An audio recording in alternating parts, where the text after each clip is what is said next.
Hello guys, so ayan, kumakalat ito sa internet. Saan ba daw ba maganda mag-abroad? Saan ba yung magandang puntahan dito sa Middle East? So, this is only OFDH, OFWDH. Hindi kasali dito yung mga skilled, yung mga professional. Kasi talagang depende naman yan sa trabaho nila, di ba? Kung gaano, anong skill nila, doon din nakabase yung sahod nila. So, as a DH, OFWDH, ano na yan kasi naka-rate na yan na sasahurin nila.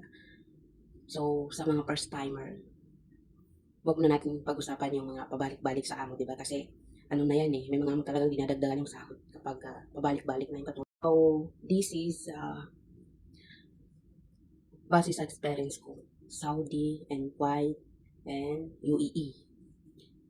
So, ito domestic helper lang ito, kasambahay.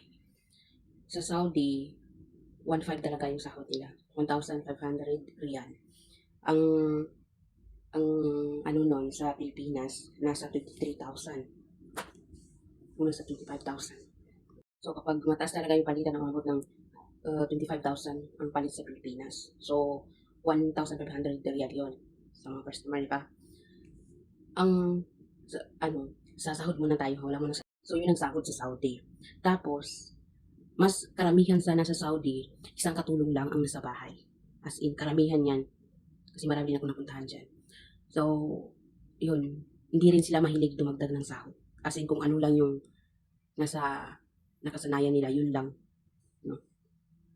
So, napakaganda kapag maabot ng 25,000 pesos yung sahod mo kapag mataas yung palitan. Pero, madalas din nasa 24,000 lang. Hindi 24,000 lang yung palit sa Pilipinas. Okay? So, sa UAE tayo sa Dubai, Emirates. Maganda talaga sa Emirates. Sobrang ganda. Kasi naka-specific yung trabaho mo. Kung tagaluto ka lang, tagaluto ka lang. Tagalinis ka lang, tagalinis ka lang. Nani ka lang. Tapos, ang sahod dyan, konti na lang yung sahod dyan ng 1,500. 1,500 dirham. Nasa 1,600 dirham, 1,700 dirham. So, ako kasi, cooking ako. Yung apply ko doon, cooking ako. So, 1,700. At kapag makita ng amo mo na ano ka sa trabaho mo, dumadagdag sila ng sahod. Kahit hindi ka pa nag 1 year, basta makita lang nila na maganda yung trabaho mo, dumadagdag talaga sila ng sahod. So yun, kagandahan sa minsan dalawa, tatlo yung katulong sa isang bahay lang sa UAE. So kung may nakaranas dyan na isa lang, siguro dinalas lang kayo. Pero sa lahat ng napuntahan ko, kasi marami din ako naging amo sa UAE, talagang marami talaga. 3 kami, 4 kami, ganun. So lahat yun, naka-specific yung trabaho mo. So yun, at saka may day off din. O nga pala, sa UAE, ano sila sa kontrata.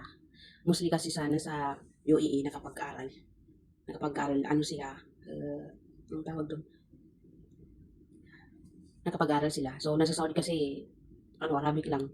Minsan hindi. So kadalasan talaga sumusunod sa kontrata yung nasa Dubai, UAE.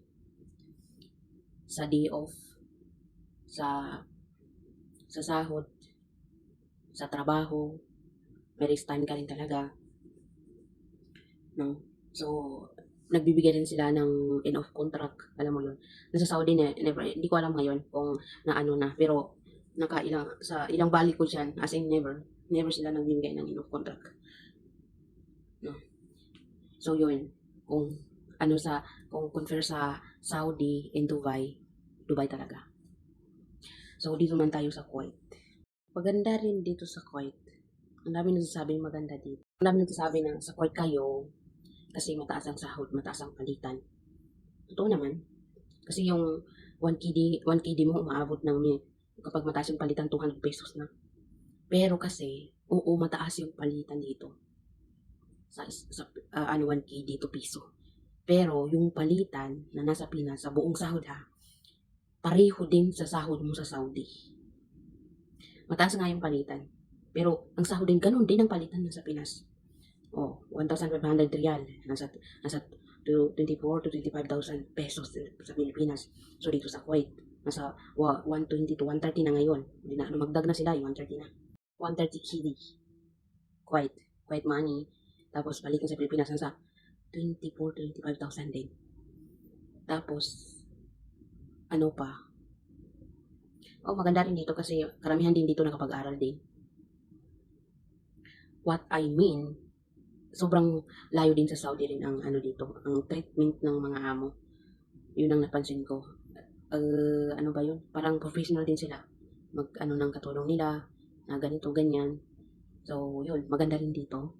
Pero pagdating sa sahod, huwag kayong mabudol na, ay, dito ka kasi maganda dito, mataas yung palitan. No, pareho din, basta DH, pareho din sa Saudi. So, sumusunod din sila sa kontrata, nagbibigay din sila ng contract, DO, yes.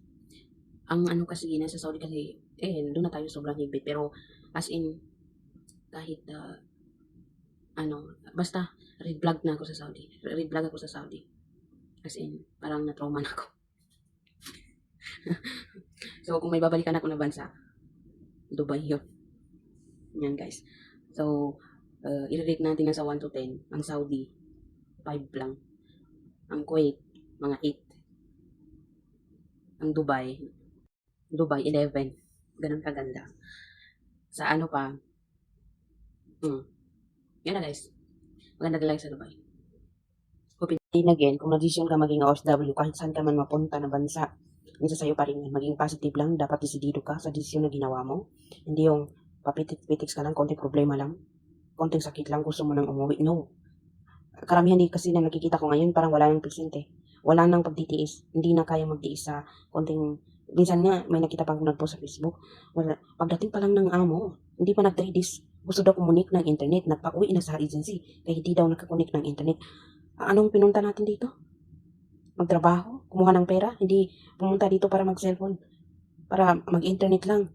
Yes, gets ko naman yung gusto makakontak sa pamilya, pero anak ko naman, mag-ano din kayo ng, karating mo pa lang dito, gusto mo lang mag-cellphone? Gusto mo lang mag-dot-dot? Hindi ka nakakunik ng internet, hindi ka na, balik ka na sa agency? Akala nyo ba? Lalo na kung nasa Pinas ka na, naka-sign of contract ka na? Akala nyo, kasi, tapos kapag pag di inano ng agency, kayo pa yung magagalit? Paano naman kasi? Nakapagbayaran na yan. No? Tapos magpapauwi ka sa sa agency? Saan sila kukuha ng pambayad nila sa amo mo? Diba? Tapos ang demanding mo pa, gusto mong umuwi dito sa Pilipinas. Ano yun, nagbakasyon ka lang dito? Kaya gis ko din ng mga agency.